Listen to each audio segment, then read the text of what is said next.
Senator Maraming Lapi. salamat po, Mr. President. Kaliwanagan lang po, manifestation lang. Tungkol po yung nangyari kahapon at marami pong kumakalat sa social media na ako'y lumipat na sa majority. Hindi po totoo yan. Nananatili po ako sa minority group at hindi po ako alis dito. At yung pong motion ni Senator Subiri kahapon ay sinusuportahan ko po. Hindi ko lang po ako nakapagsalita kahapon. Kala ko may botohan. Ngayon pala wala naman. Hiling ko lang po dito sa Senado, sana magkaisa tayo. Iwasan ang bangayan, ang dami-dami natin bisitang pari dito. Palakpakan po natin sila para ipagdasal na po kami na magkaisa na kami para maibalik ang dangal ng Senado. Maraming salamat po. Your manifestation is noted and wala ka man sa majority, Senator Lito Lapid, nandiyan ka parati sa puso namin. Mr. President, Senator Pia Cayetano. I'd just like to comment. Gusto ko lang magpasalamat kay Senator Lito Lapid na kahit na magkaiba na tayo ng partido, I think we are batchmates, so magkasama kami since 2004. So majority, minority, buwan-buwan nagpapadala pa rin siya sa akin ng Maha Blanca at Suman. Maraming salamat po. Gusto ko kasi malaman mo na mahal kita.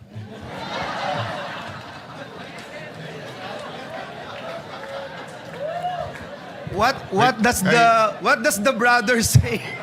No, I am trying to figure out bakit Maha Blanca ang binibigay sa kanya samantalang sinabi ko na kay Kuya Lito Lapid na ako'y umiinom na ng maintenance medicine para sa kolesterol pero sisig pa rin ang dinadala niya para sa akin. So iniisip ko kung mahal din niya ako o si Senator Pia lang ang kanyang mahal. Mr. President, nilalapit ka daw niya sa Diyos. Mr. President, at this juncture, I move that we dispense with the reading of the journal of the 67th session, May 25, 2026, and consider the same as approved. Let us first recognize the former Senate President and the present Minority Leader. Senator Tito Soto, sir. Thank you, sir. I am not objecting. I would just like to make sure that the manifestation of Senator Lapid is manifested in the journal because Yes. in the journal yesterday, it is manifested that he did not agree with the motion of Senator Subiri. So we want that Yes, so corrected. before we approve the journal should accurately reflect that Senator Lito Lapid agreed with every member of the minority. Yes. Thank you, sir. Thank And you. in the end, we agreed as a body to find a way forward. Yes. Senator Erwin Tulfo, you are Senator recognized. Erwin is, Thank you, Mr. President. Thank you, Majority Floor Leader.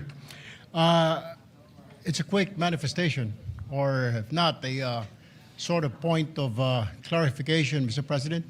Please proceed. I heard that the media are their access to areas in the Senate are limited. Is there a new rule right now, Mr. President? They are banned from going to the 6th floor to conduct interviews or wait for our VIPs, and then they're not allowed anymore in our railings. I mean, I will check. I have no information. I have not moved to the 6th floor. please. I am still holding office here. Sometimes we ask them to allow us to pass going to the session hall. We can't blame them because the Senate is hot topic. There's been some senators who have asked because usually we confine to some areas, but because of the activity since May 11, everyone wants to get their footage, whether in their official camera. So I think we've just asked for a little bit of order here, but let me inquire. But so far, I have no information that we're limiting any movement from the media. Thank you, Mr. President, because that's they were told by I don't know. I really don't know whose order did it come from. They were told that They're not allowed to go to the 6th floor anymore and to move away from the railings because they were just surprised, Mr. President, Well, that during the previous... let me check the sixth floor because I don't hold office in the sixth floor. Yes, so they're there- asking if there's a new rule, Mr. President. Yes. But as far as the railings is concerned, that has been an old ruling before they're even allowed on the floor. When you were not still a senator, sir, before 3 o'clock. But what happens is that sometimes the Senate President, that was before I left the Senate to go to DFA, Senate Majority Leader. No? I don't know when we changed the rule na hindi sila pwede sa floor. But they have allotted space all over, but we also have guests. And then our staff has the first row for obvious reasons. But of course, when there's activity on the floor, they move forward. So if it's just a reminder to give the staff enough space and also enough room, that's okay. But if they're being prohibited or in any way they're being hampered from doing their job, then I'll make sure that that doesn't happen. But having said that, we do have limited space all over and medyo mas marami na talagang media ngayon. Thank you for the clarification, Mr. President, and for that assurance. Thank you. Thank you for bringing it up, Senator Tulfo. Again, for the part of the majority, Senators Padilla, Go, Estrada, Pia Cayetano, Mark Villar, Marcos Villanueva, and Marcoleta. And upon the instruction of the chairperson, may I respectfully manifest the designation of Senator Padilla as vice chairperson of the committee. I so move, Mr. President. Any objection? Hearing none, the motion is approved. Mr. President, pursuant to Rule 10, Section 13 of the Rules of the Senate, I now move to elect the following members of the Committee on Culture and the Arts. Again, on the part of the majority, Senators Padilla, Pia Cayetano, Joel Villanueva, Senator Marcoleta, Senator Marcos, and upon the instruction of the chairperson, may I manifest the designation? Oh, sorry, Mr. President. That's it, Mr. President. I so move, Mr. President. Any objection? Hearing none, the motion is approved. Mr. President, I move to elect the following members of the Committee on Higher Technical and Vocational Education on the part of the majority, Senator Ligarda as Vice Chairperson, and for members, Senator Pia Cayetano, Senator Go, Senator Padilla, and Senator Mark Villar. I so move, Mr. President. Any objection? Hearing none, the motion is approved. May I ask for a minute suspension, Mr. President? Before that, Majority Leader, so I also have the list of other committees. With the permission of everyone, I will approach Minority Leader. I've been approaching Senator Miggs or yourself on possible committees of the minority. And then, of course, feel free to read your members of the existing committees at any time because I think the ratio is finalized. Then, just for the information of everyone, we're aware that we do have to constitute the CA, and the Minority Leader and I are talking. We're down to just one seat that we are discussing so that we can finalize. Majority Leader, you motion Move to... for minute suspension, Senate minute suspension, Mr. President. For the caucus or just a minute suspension here? So we can talk about it, Mr. President. May I respectfully move that we resume consideration of House Bill number 6639, granting Philippine citizenship to Mr. Benny Boatright III. I so move, Madam President. Any objection? Hearing none. Resumption of consideration of the measure is approved. Madam President, the parliamentary status of the measure is that this has been sponsored on the floor, and I move to open the period of interpellation, and may we recognize the distinguished sponsor, Senator Francis Kiko Pangilinan, to sponsor the measure, and this representation to ask some questions, Madam President. We recognize Senator Francis Kiko Pangilinan and to interpellate Senator Joel Villanueva. Thank you, Madam President. Thank you, Acting Majority Leader. Thank you, Madam President.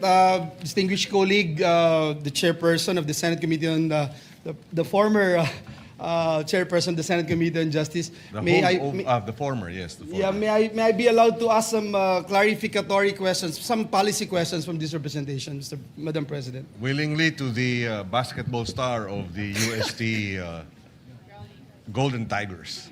I will no longer ask any questions, Madam. See, kidding aside, Madam President, distinguished colleague who is also a sports aficionado. Although he hails from a different school, the University of the Philippines, but last time when DLSU bagged the volleyball championship, I saw him saying he's also from De La Salle, so I don't know. But High school. I was a NCAA volleyball Yes. player in the La Salle Green Hills NCAA Juniors volleyball. Champion po kami ng 4 na taon, Mr. President. Yung UST din po champion. Forfeit sa UAAP, Mr. President. But kidding aside, Madam President, and just to go straight to the point, I'd like to point out some policy questions here, Madam President. In fact, I have been a supporter of this kind of measure. In fact, this representation filed and sponsored the naturalization of Justin Brownlee. I know for a fact, Madam President, the importance of being competitive, especially in the international leagues.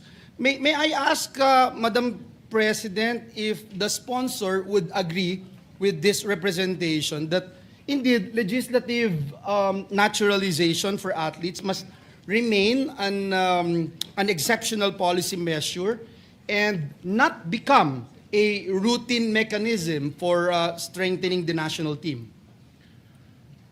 We agree, Mr. President, that it should be taken more as an exception rather than the rule, Mr. President. In exceptional cases, the legislative naturalization may be, or ought to be, or can be resorted to by the Senate, by Congress, Mr. President. Thank you for that, Madam President. And if I may also, and the distinguished sponsor could correct this representation if I'm wrong, because under the FIBA rules or FIBA regulations, countries are generally limited to only one naturalized player in official competitions, indicating, Mr. President, Madam President, that even international basketball rules contemplate naturalization as a narrow exemption rather than the foundation of a certain national team. That is correct, Mr. President. Our SBP resource person confirms that, Mr. President. Mr. President, Madam President, Congress has recently seen an increasing number of legislative naturalization requests. Marami na po tayong nakita dito sa bulwagan na ito na kasama involving different players, no, basketball o ibang larangan ng palakasan.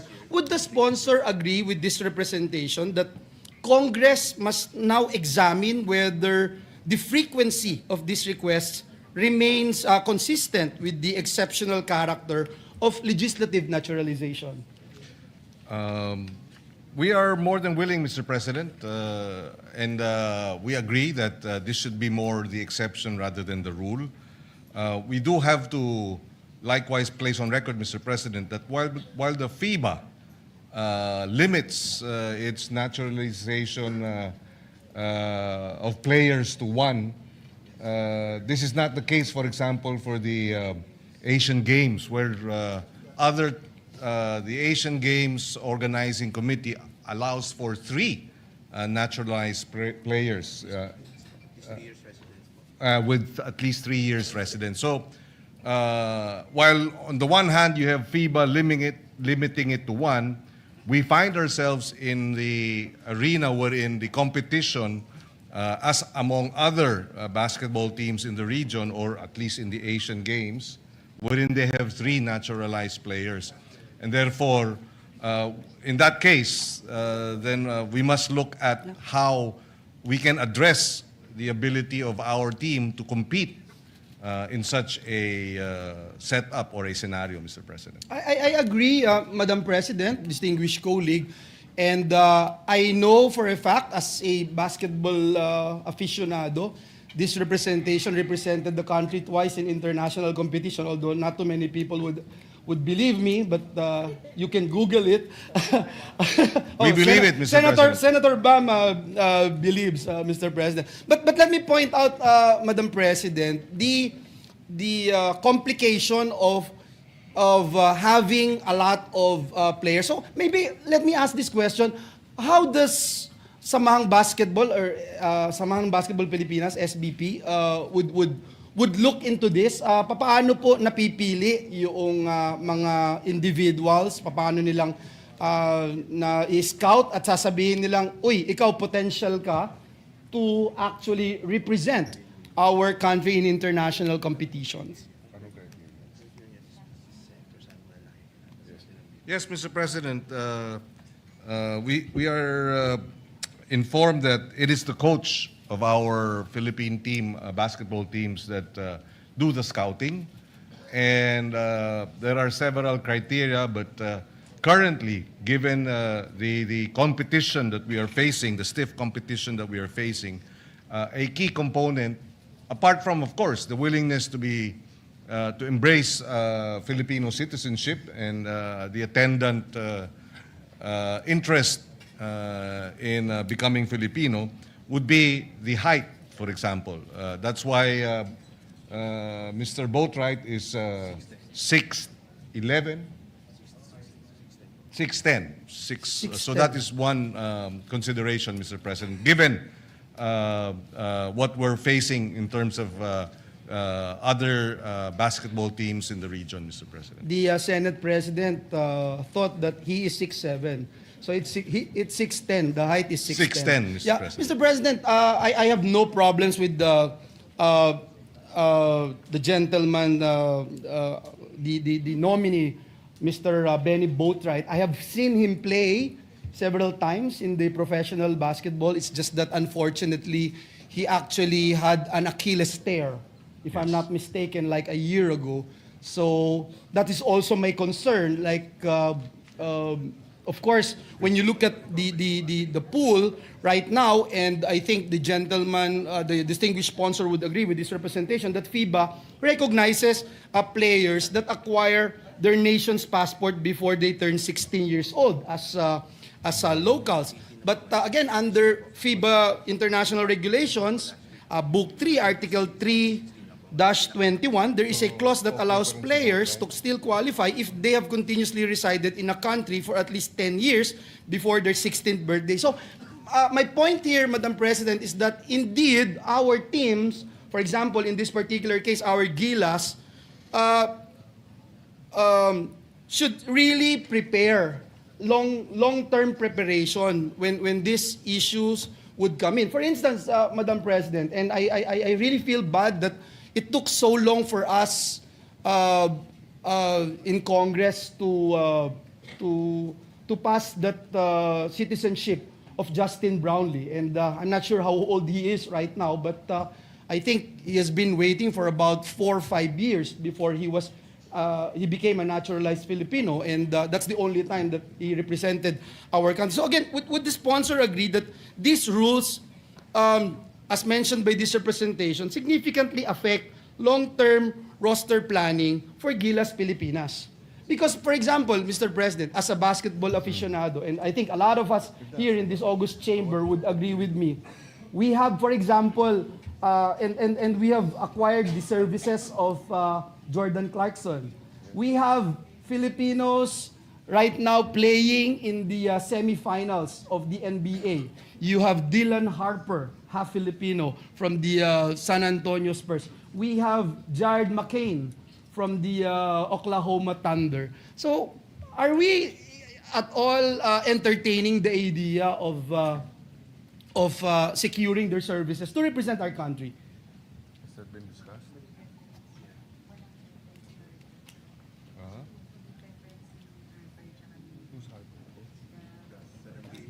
Yes. Well, Mr. President, my understanding is they have in fact approached a number of the individuals that was mentioned by the good senator from Bulacan. But the preference of these Harper, Clarkson, Harper, And McCain.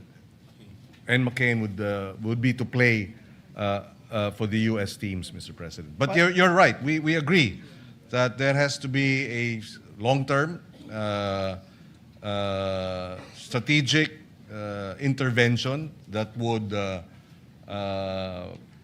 bring us, a policy of recruitment, and so that the best our, our Filipino American players, Filipino European players are part of the strategic recruitment plan, if we can call it such, Mr. President, Yes. for our basketball teams. Thank you for that, Madam President. And I have to also point out Jalen Green of the Phoenix Suns, Mr. President. Just so we don't forget, Mr. President, if this proposed applicant is naturalized, as mentioned a while ago by the distinguished sponsor, he cannot play with Justin Brownlee in FIBA rules, but he can play with Justin Brownlee in Asian Games. Is that correct, Your Honor? That is correct, Mr. President. Thank you for that. Again, I was just told that Justin Brownlee now is 38 years old. And that is why yeah. he is not a spring chicken compared to his other teammates, Mr. President. But I would attest, Mr. President, that if I am to choose the best ever naturalized Filipino citizen to play for our country, it would be Justin Brownlee. And I think a lot of people would agree with me. I agree with you, Mr. President. With regards to his performance. Mr. President, just not to belabor the matter, I just have two more questions. Considering that the Philippines already has existing naturalized players, ano po yung specific rationale for seeking naturalization of another basketball player to the point na we need at least 3, for instance, if you talk about Asian rules, or how long do we or how many times do we need to do this, Mr. President, just to set our policy straight, Mr. President? Yes, Mr. President. Currently, we have 6 players, Mr. President, naturalized basketball players granted Philippine citizenship. Indonesia, for example, based on the data given us, has 5. Lebanon has 5, and Japan has 12. So this gives us a sense of the competition out there in terms of naturalized players of their respective countries mentioned. And that's why we do have this pool of players.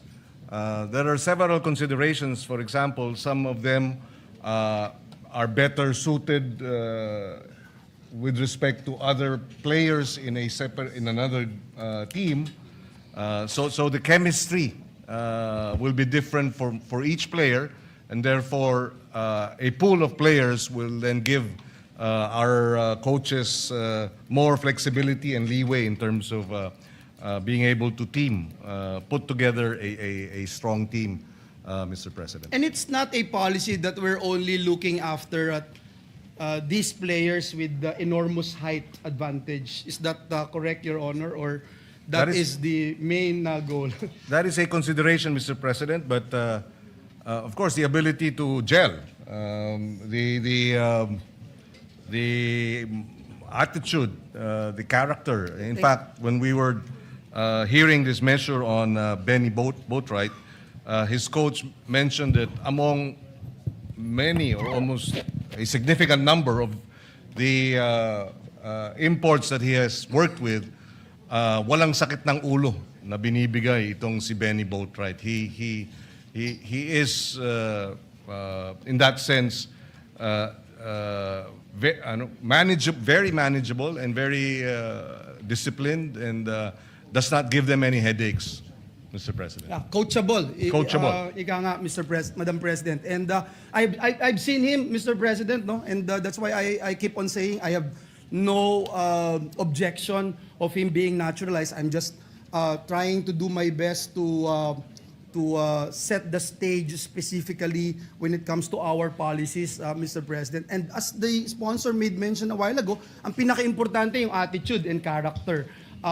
There were rumors before that there are some athletes, I'm not sure if it's in the world of basketball or other sports, na pagkatapos pong makuha yung citizenship, aalis na ng bansa at dun sa ibang bansa nahuli or nagkaroon ng mga ng mga kaso, etc. Mr. President, yung huling tanong ko po, meron po bang parte dito sa panukalang batas na ito na nagsasabing hindi po pwede na i-take for granted lamang yung citizenship na pagiging isang Pilipino, kung hindi dapat maging embrace din niya yung ating karakter bilang isang tunay na Pilipino na law-abiding citizen at sinasalamin niya yung karakter ng isang Filipino citizen, Mr. President. Yes, Mr. President, we made this clear during the hearings. In fact, Senator Jinggoy Estrada was there asking Mr. Boatright about his intentions regarding residing in the Philippines.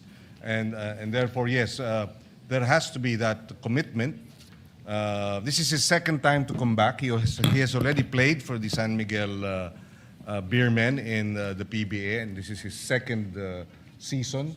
And therefore, we agree that there has to be not simply a commitment to play basketball for the country, but to embrace, to represent our flag means to embrace what it is to be Filipino. And in the questions that we raised, we were convinced, Mr. President, that Mr. Ramos, who is the wrestling,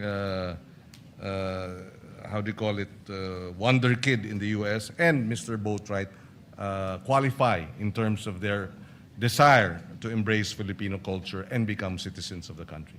Thank you very much, Madam President. That would be all. My high school coach, Francis Chua, already texted me to stop asking questions. But I would just like to put on record that for me, it is important that we lay down our policy with regard to naturalization, Madam President. And I thank the gentleman, Senator Kiko Pangilinan, for answering my questions. Thank you. And that would be all. Thank you. And we thank the good gentleman from Bulacan, and we agree with him, Mr. President, that the policy has to be clear-cut and that it should not be arbitrary and whimsical and just for the sake of bringing in citizens, naturalized citizens for the heck of it, Mr. President. There has to be a clear-cut policy on this, and we appreciate the questions raised by the good senator.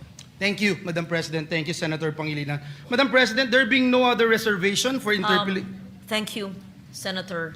A majority leader. I see Senator Rodante Marcoleta. What is your pleasure, Senator Dante? Madam President, I ask the sponsor if he is willing to take a few questions. We recognize Senator Dante Marcoleta. Willingly, Mr. President, to our interpellations. Kabalen from Pampanga and Tarlac. Salamat po, Madam President. It's still about policy, Madam President. The bill on Benny Boatright, of course, originated from the House of Representatives based on Article 6, Section 24, it being a private bill. And I believe that the counterpart bill is not different from the wordings of the That is Houses. correct, Mr. President.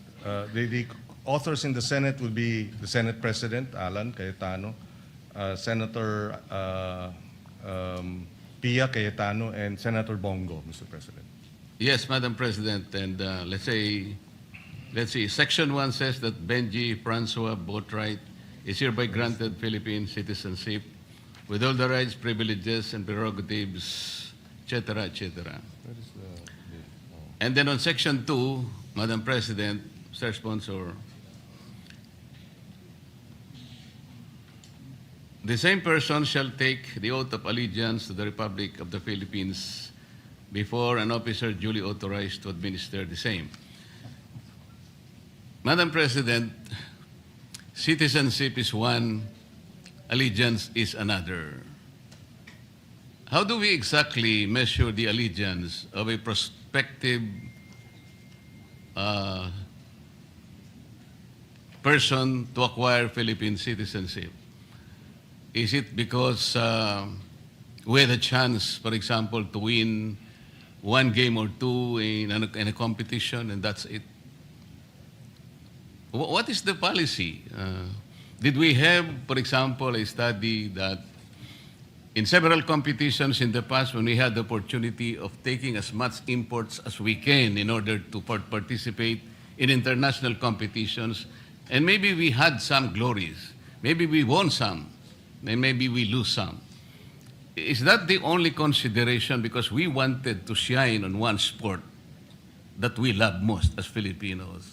Yun po ba yung consideration lang?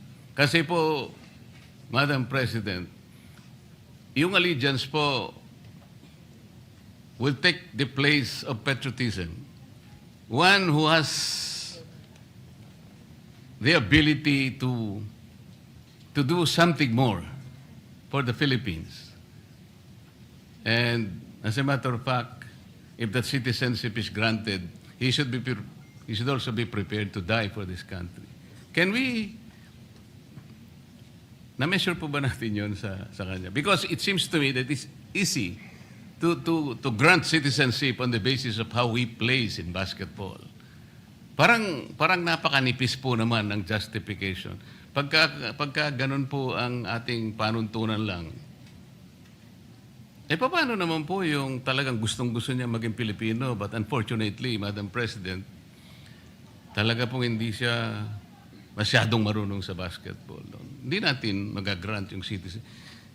Does it matter or doesn't it matter kung halimbawa marunong siyang mag-basketball, but here's somebody, an applicant, another applicant, who has demonstrated his love for the Philippines.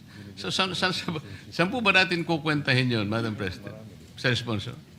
Yes, Mr. President, we agree with the good senator from Tarlac, the gentleman from Tarlac, that mere being able to play for champion and become critical or significant contributions to a champion team should not be the only basis for citizenship, Mr. President. In fact, in many instances in this chamber, we have granted, we have naturalized citizens who are not basketball players. In other words, it's not merely because we want to win championships that we grant citizenship, of course, in this case, to Mr.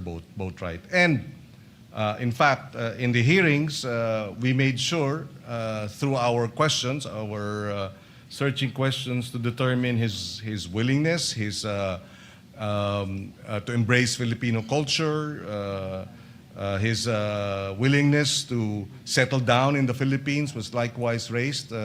Senator Jinggoy Estrada also asked if he was, did he associate with Filipino citizens or Phil-Ams in the West Coast where he resided, and all that, Mr. President. So it's not merely or simply just because this individual applying for citizenship will bring us medals that is the consideration. In fact, Mr. President, with Mr. Ramos, who is the wrestler, we saw, Mr. President, that he had been offered by no less than the United States Olympic organization with respect to wrestling, for him to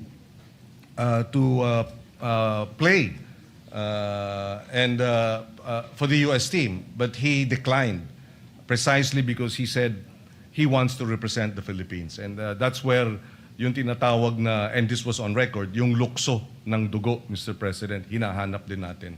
And so yes, I agree with him. With the good gentleman, the good senator from Tarlac, hindi lang yung dahil tayo ay kailangan maging champion team na kung sino-sino na lamang ang ating kukunin bilang player, naturalized player, Mr. President. I fully agree with his definition and his distinction between allegiance and citizenship, Mr. President. Thank you, Madam President. Thank you for that answer.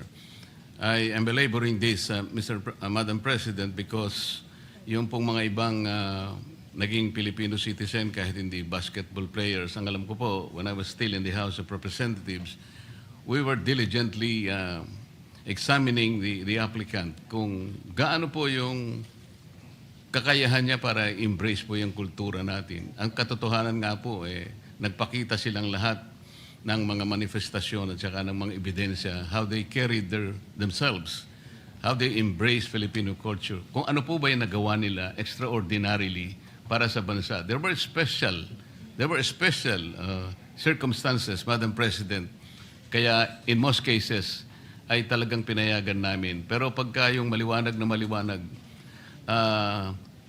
isang bagay lang po ang kaya niyang gawin ay yung humawak siya ng isang bagay na bilog, yung bola lang. At sasabihin niya sa atin na kaya ko po kayong tulungan na makakuha ng ilang medalya. Parang napaka simplistic naman po. Sana meron pa pong iba sanang mga pamantayan na magagamit natin. Kasi po si Mr. Ramos, ang kaibahan na niya ay ang mga magulang niya Pilipino. Ito pong isang ito, palagay ko, Amerikano po ito. Mexican and African American. Yun nga po, wala talaga siyang Pilipinong dugo. Kaya sana sa ganito po sanang mga instances, suriin po nating mabuti para sa ganun, hindi lilitaw po na napakadali pala nating i-grant ang ating citizenship na para sa atin ay isang bagay na dapat po ay kinakailangan naman maging masinop tayo, maging mahigpit sapagkat ang pagiging Pilipino po ay hindi basta-basta po ibinibigay ng kahit kanino. Salamat po, Mr. Sponsor. Sumasang-ayon po ako at palagay ko, yun talaga ang mangyayari dahil si Ginoong Senador Marcoleta na po ang magiging chairman ng Committee on Justice at siya po ang tatalakay sa mga citizenship bills sa darating na mga araw. At maraming salamat.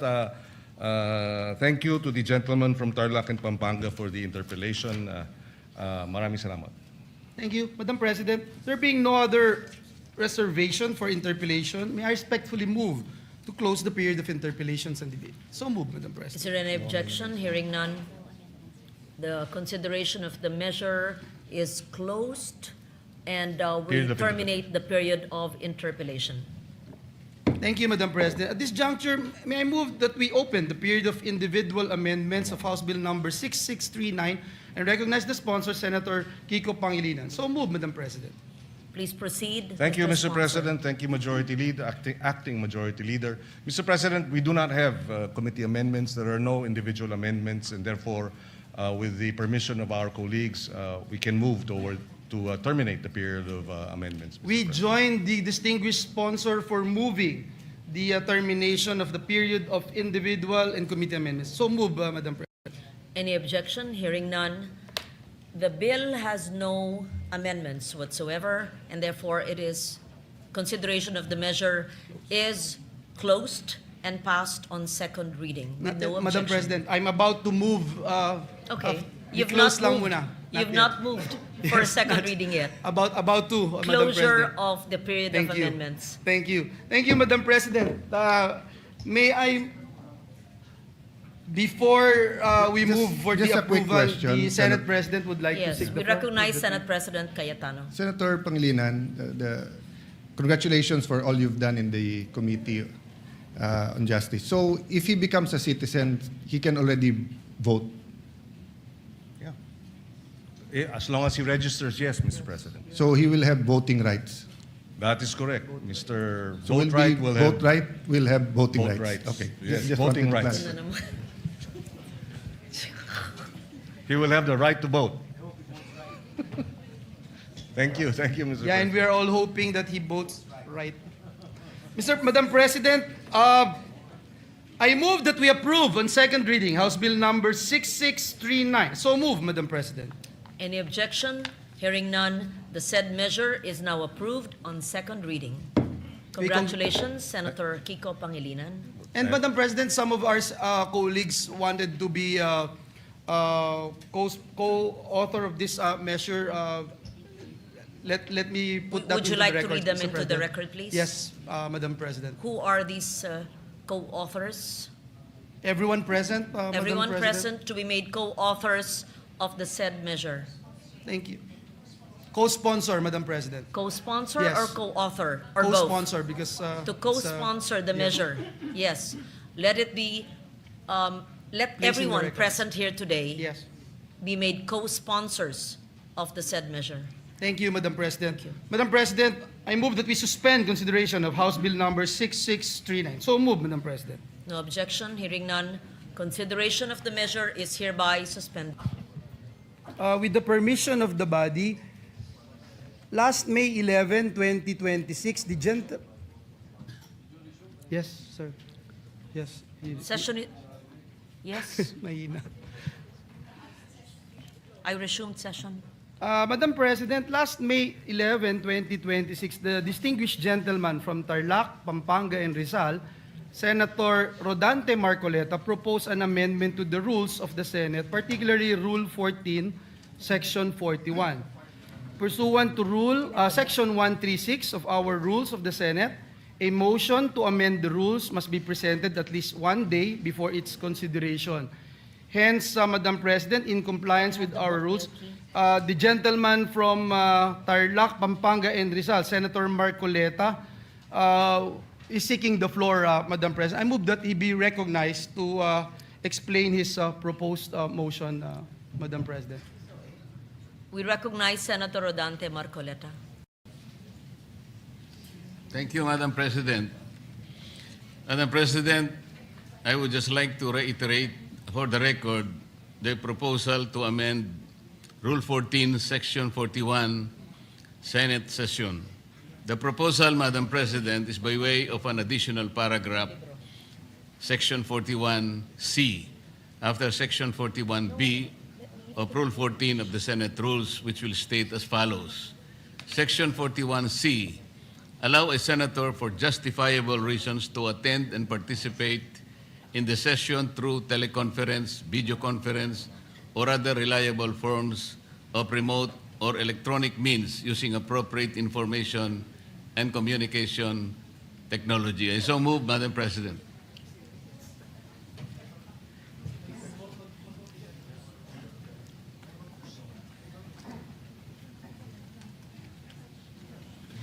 We take note of the motion of Senator Rodante Marcoleta. I recognize Senator Ping Lacson. Yes, thank you, Madam Yes. President. This is a parliamentary inquiry. What is the status of the motion introduced by the Honorable Marcoleta last May 11? Has it been referred to the Committee on Rules? I am told that it's been referred to the Committee on Rules, Majority Leader. Okay. Yes, it has been referred to the Committee on Rules, and that's why in this particular deliberation, the Committee on Rules is giving it back to the floor for plenary action, Madam President. Thank you, Mr. President. Has the Committee on Rules been constituted?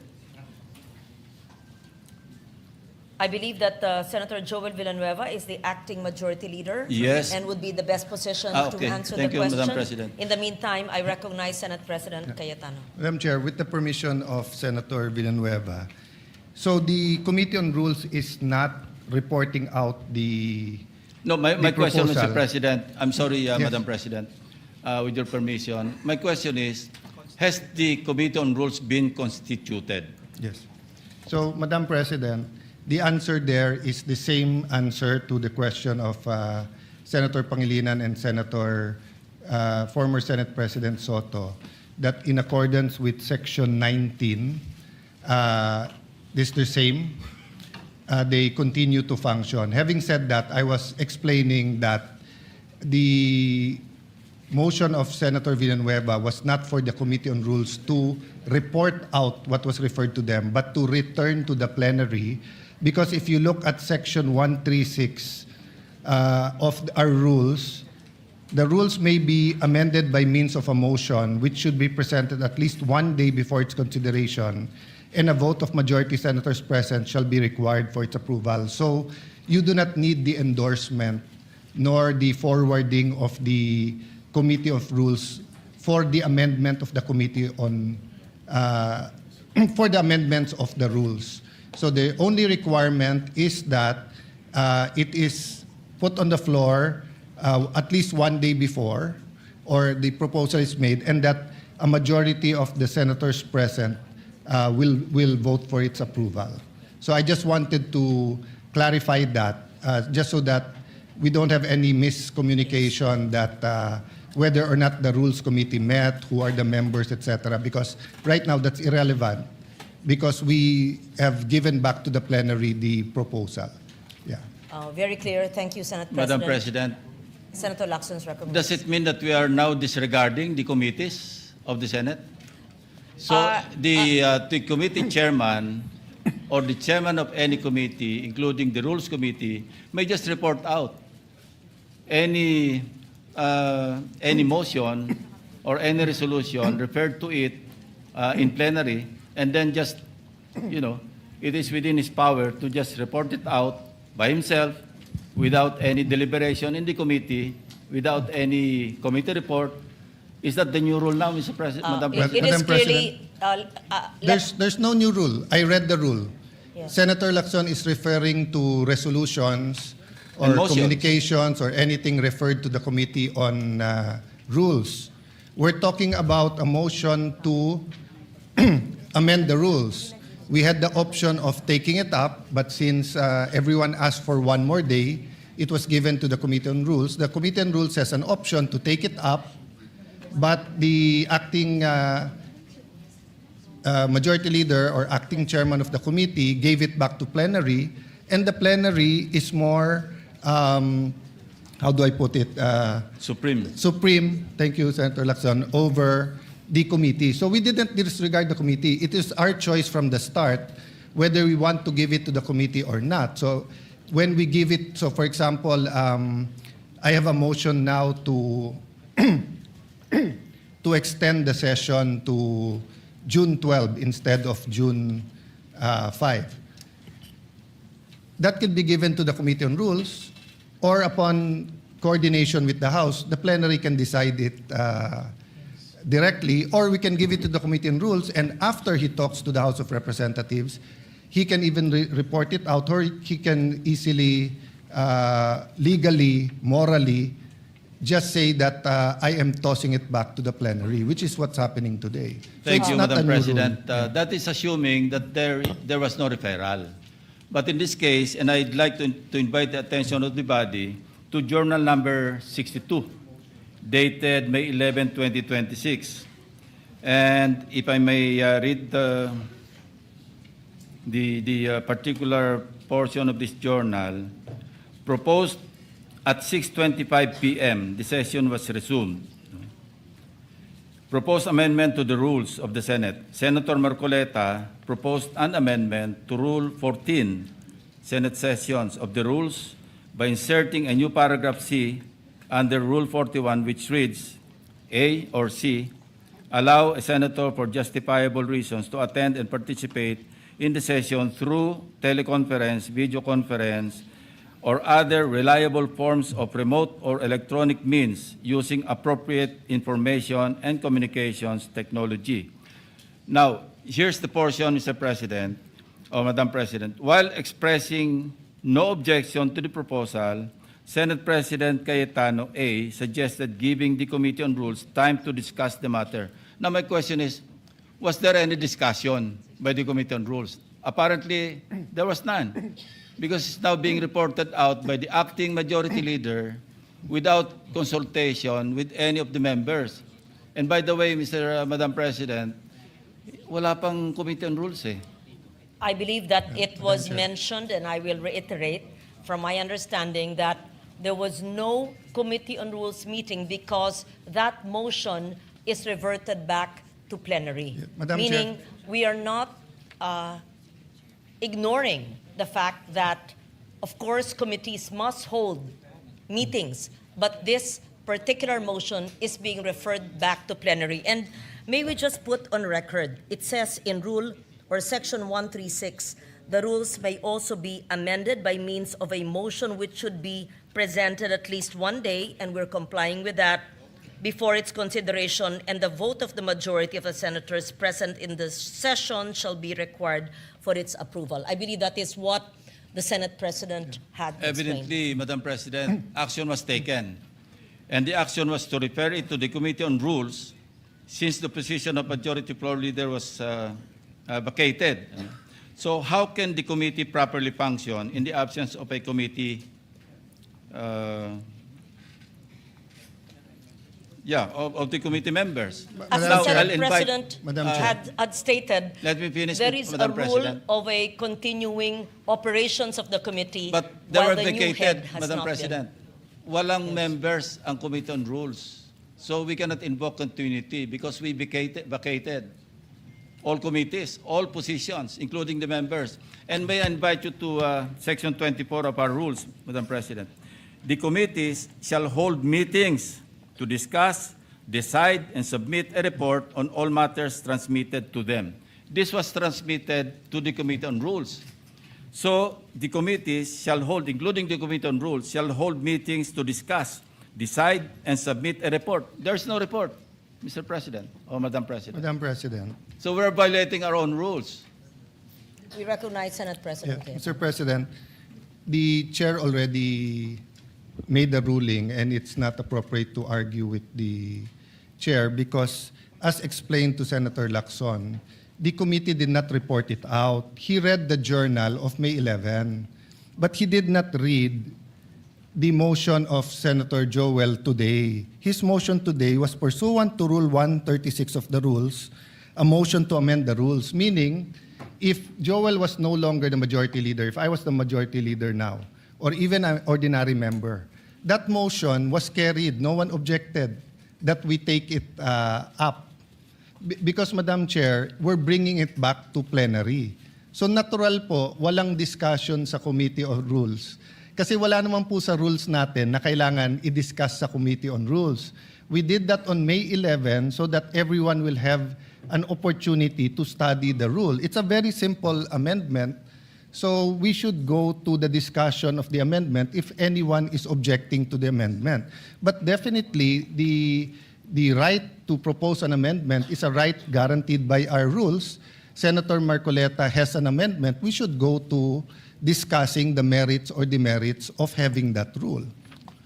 You already ruled that it is proper for the plenary to take it up. So may I request or move that we, if there are any objection, we discuss their objection. I'm objecting. That's the effect of my manifestation, Madam President. I'm objecting because I'm invoking Section 24 of our rules. And as I read into the records, the journal of May 11, 2026, na-refer po ito sa Committee on Rules. And there was no discussion. Action was taken actually by this body. Then, Madam Chair, if there's an objection, may I move that we divide the House? Point of order, Madam President. On that issue, not on the issue of whether or not the rule is good. That your issue is whether or not it's proper to take it up on the floor. The position of the majority is that there's no rule being violated. So we will vote. The presiding officer has already ruled, but the gentleman continues to object. So we have to vote on it. Mr. President, We're not objection. voting on the amendment yet. Objection. We're voting on whether Yes. the amendment is proper or not.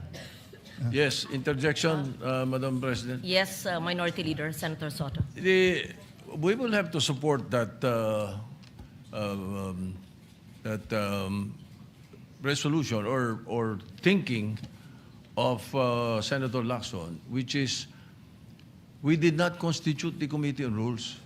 So what are we discussing right now? I suggest that we constitute the Committee on Rules and discuss it there. How do I know this? Ako minority leader hindi ako member ng rules. Ex officio Tumawag ba? Hindi. Ano to? Binabraso? Point of order, Madam Chairman. Where in the rules does it say that an amendment has to pass the Committee on Rules? Section 24, Madam President. Anong sabi po sa Section 24? The committee shall hold meetings to discuss, decide, and submit a report on all matters transmitted to them. Madam And this- Chairman, that's thank not you. the rule. The rule Yes. is 136. 136. Can you So- please, for the third time, may we request the Senate President to read into the record The rules Rule may be amended 136. by means of a motion which would be presented at least one day before its consideration, and the vote of the majority of the senators present in the session hall shall be required for its approval. So I respect their objection. But how do we determine objections in this Senate? We vote. So if there is an objection, they have already explained their position. We have explained our position. I move that we divide the House, Madam Chair. May I, Mr. President? We are several members of the minority here, and only Senator Lacson has spoken. Why are we railroading this process, Mr. President? I have a Chair. number of issues that I'd like to raise regarding this motion, Mr. President. They are citing Section 136, assuming, for the sake of argument, that their position is correct. The second paragraph, Mr. President, says the rules may also be amended by means of a motion, which should be presented at least 1 day before its consideration. We submit, Mr. President, that the earlier motion that was entered or was referred to the Committee on Rules. This is a new motion, Mr. President. correct. And therefore, we have to take consideration of the 1 day requirement before we can act on it, Mr. President. And that should be, if not tomorrow, because we don't have any session tomorrow, that should be on Monday, Mr. President. Madam Again, President. let me reiterate. The rules may also be amended by means of a motion, which should be presented at least 1 day before its consideration. We submit that the motion that was mentioned last May 11 was referred Yes. to the Committee on Rules. Yeah. This is a new motion, Mr. President, that is being presented on the floor, which requires that it be presented 1 day before it is considered. And therefore, we have to consider this motion on Monday, Mr. President. As explained by the acting majority leader, the motion of Senator Marcoleta has been brought to the plenary, and Referred. both the majority and the minority had mentioned Rule Section 136, and it says that the vote of the majority of the senators present in session shall be required for the Madam approval. President. I believe that this rule has been mentioned more than 5 times. Madam President. I may- believe also that the interpretation of the rule is different. So I take note of the manifestation of Senator Pangilinan. may, Mr. President, may- if I may just continue, Mr. President. All in previous... Senator In- Lacson in- actually has the floor. Yes, I with the still have permission the of floor, Senator yeah. Lacson. Senator Mr. Lacson has the floor. But May would- we continue with the manifestation of Senator Lacson, and then Yeah. after him, he will yield to Senator Pangilinan. Madam President, the invocation of the Senate President of Rule 136 is premised on the assumption that there was no action taken. But we took action. We referred it to the Committee on Rules. So Section 24 now applies, Madam President. You're going to just ram down our throat something that numbers can dictate, Madam Mr. Chair. President. Yes, Senate Yes, President Madam Chair. Cayetano. First of all, we're just repeating the arguments. I respect his argument, but I disagree with it. Secondly, they've used already 3 words: ram down their throat, railroaded, binabraso. In this democratic institution, when we disagree, we vote. When we have rules, we follow the rules. The particular rule in amending the rules is 136. We're following that. So why are we using unparliamentary language to express or try to provoke the kind of argument we don't want between the majority and minority? You have your opinion, we respect that, we have our opinion. So how do we resolve that? By voting. Now, if you think we violated the rule, then go to court. But we do not think that we violated the rule. It is very clear. So my point of order, Madam Chair, they're out of order by insisting that there's another rule except for 136. So I move that we vote on it, Madam Chair. We divide the House. Objection. Objection. If there's an objection, then we vote. So may we proceed with the vote, Madam President? Mr. President, I was earlier, it was the manifestation of the presiding officer, the Madam Chairperson, that after Senator Lacson, I be allowed to speak, Mr. President. Are we now curtailing my right to speak, Mr. President? Madam Chair, We are can I not able answer to that? ask questions as to why we are amending the rules. We are not able to ask questions as to who they wish, Madam Chair, may I answer? who will benefit from the amendment to the rules? For the Is this kind rule, Mr. information President? of Is this the- rule, Mr. President, for I was Senator about to Bato, who is not recognize here? Senator We would Pangilinan. like to raise these valid questions, Mr. President, before we go into a vote, Mr. Madam Chair. President. Yes, These, just- we should not be... How can our- the presiding officer recognize Senator Pangilinan? Please know that I would never curtail your right to speak. Just as in 2004, I believe you were seated, and I was a vice presidential candidate of FPJ then, and my microphone was closed, and my right to speak was closed, was not given. I remember that time now, and the word noted was said to me. That will not happen now. I will not do that to you. And I'm not curtailing your right to speak, Senator Pangilinan, except that you were speaking at the same time. And I was about to recognize you because Senator Lacson had the floor. Thank you, Madam President, for So that I just wanted to clarification. be clear on record because I If- recognize you're being emotional, but it will go on Senate record that the presiding officer was curtailing your right to speak.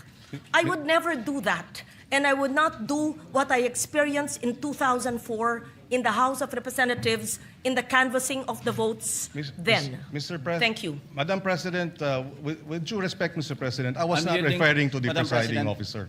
I'm yielding the floor to Senator Pangilinan. Yes, thank you. you, Senator Lacson. We recognize Senator Francis Pangilinan. Yes, Mr. President, and allow me to clarify, Madam President. I was not referring to the presiding officer in terms of the curtailing of my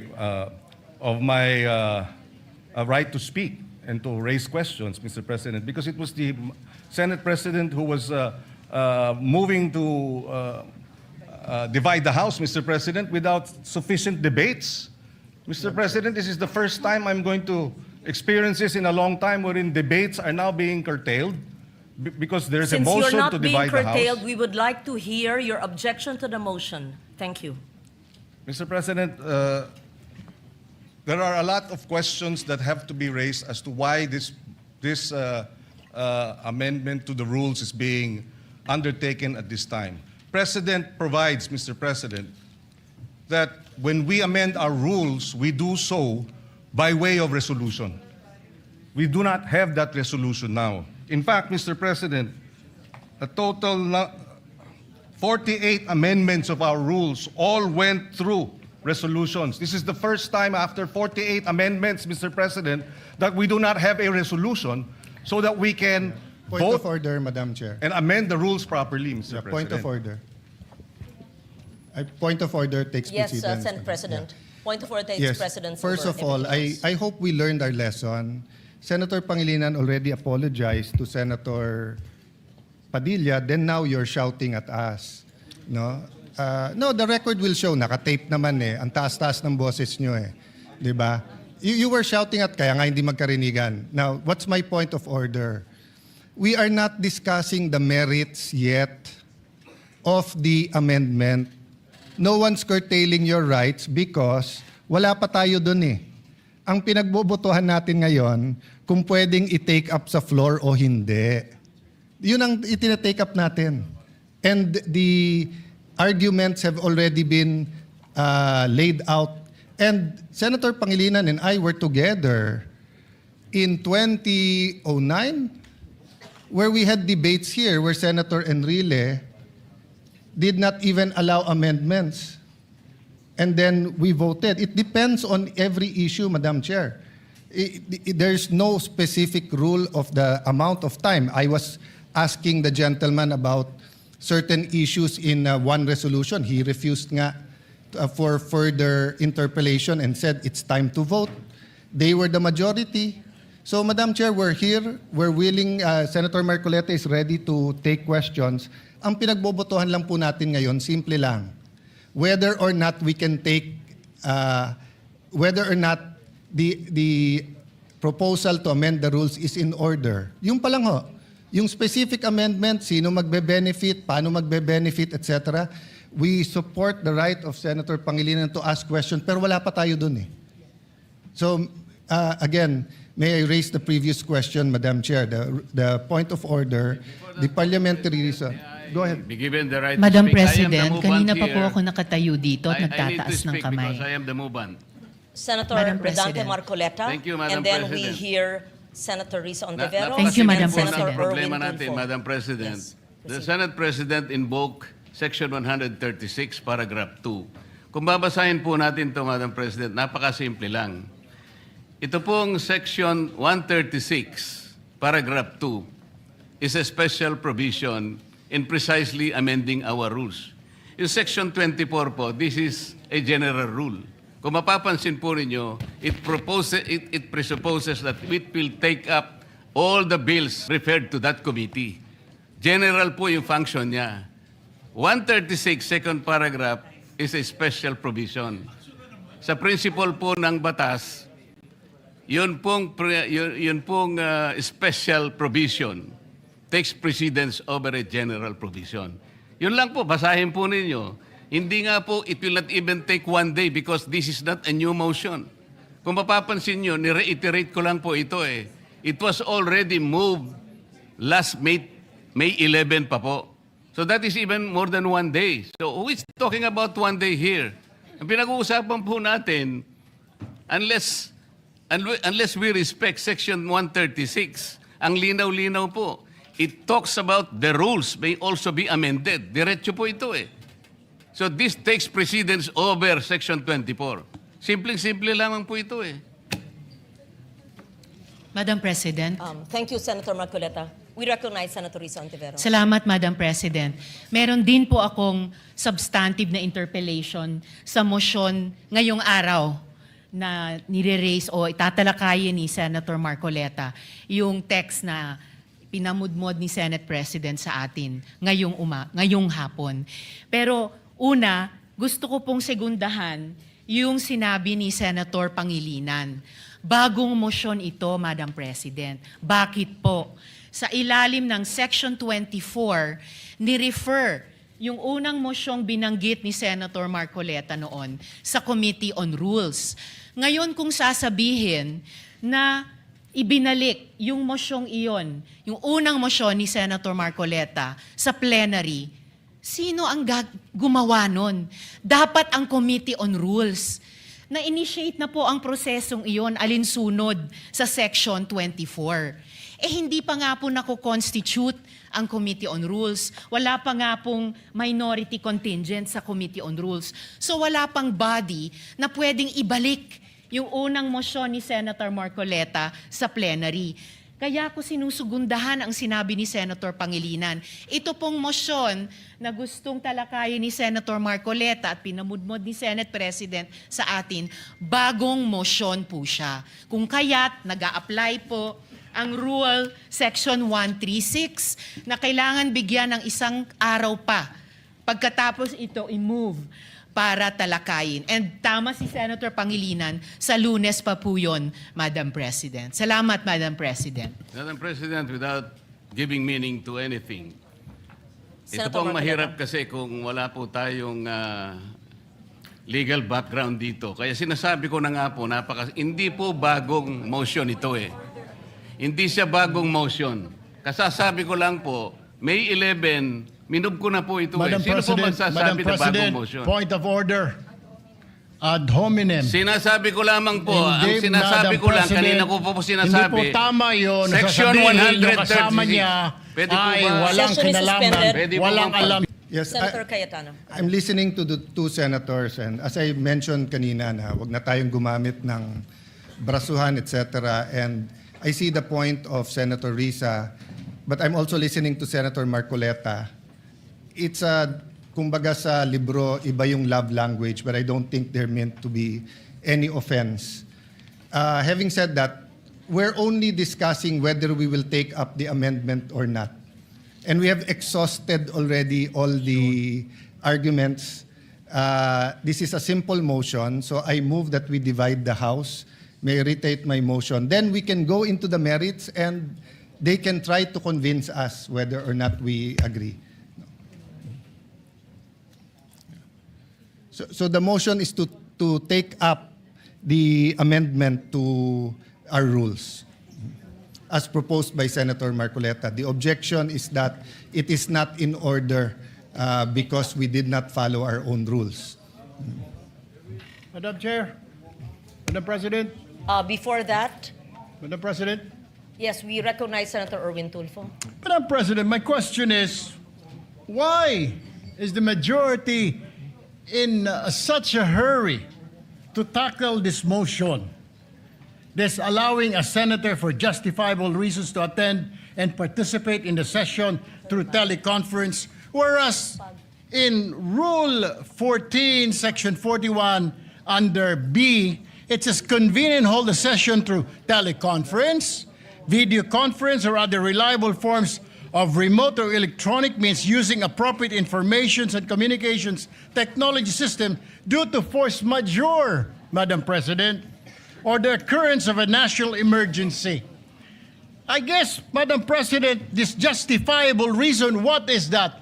Does that fall under force majeure or does it fall under national emergency, Madam President?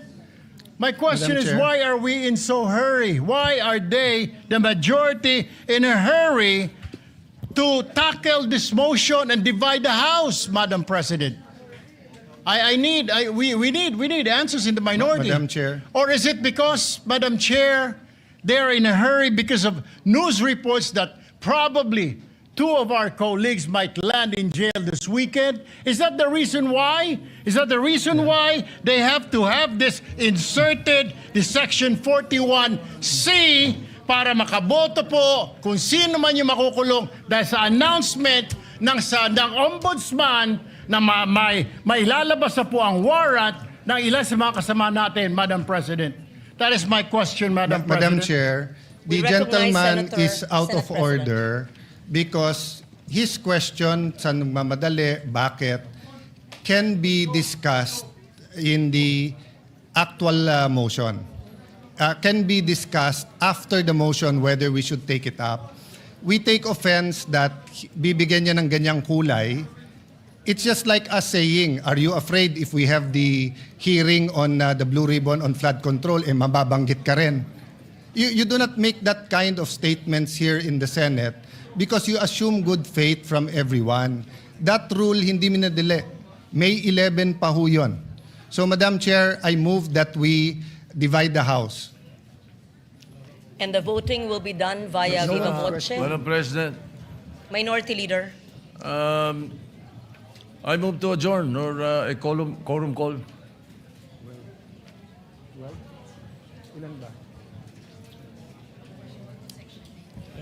That is a higher precedence, Madam President. So I only see the Minority Leader representing the minority. The others had left. Madam Chair, we will not object, but for the record, Yes. they scampered out and left the minority leader instead of discussing the rule. We are not even discussing the rule yet. And then, ganun na yung allegation nila. And no one from the minority stood up to say that out of order si Senator Erwin Tulfo. So we will not object, Madam Chair. In fact, we move that we adjourn till 5 p.m. Madam President, Monday. before that, Madam Before we President, adjourn. motion to adjourn is Senate not President. debatable. Akala ko ba may- magaling sa rules? We're not Parliamentary debating. inquiry. It's not We're not debatable. debating Madam minority President, Parliamentary leader. move to Madam adjourn. President. We're I'm not debating, and Madam we Chair. will indeed adjourn. Parliamentary inquiry. Yes, Senator Marcoleta. Nung pong nagsimula tayo, Madam, meron po ba tayong quorum? We had a quorum, yes. Yes, Madam President. Kapag ka po ba nag-walkout ang minority, nawawala po yung quorum. Nagsimula po tayong may quorum. It doesn't matter if they walk out. Yes, I think we still have the quorum. Madam President, once there is a quorum call, you have to call the roll. Kahit present lahat o kulang kanina o there was a motion to dispense, whatever that is. Not A upon a quorum situation, call, Madam President, when motion they motion to readily adjourn and willingly walk out. takes precedence. Hindi po yung covered ng rule natin, Madam President. Madam Kung sakasakali President. As po, reiterated by the Senate President and as conveyed by the Minority Leader, former Senate President, the rule states that the motion to adjourn takes precedence. I'm not taking sides. 5 p.m. Monday And we will adjourn session until 5 until p.m. 5 p.m. Monday. on Monday, June 1st, 2026. June 2nd? First ba? June? Senator Lapid.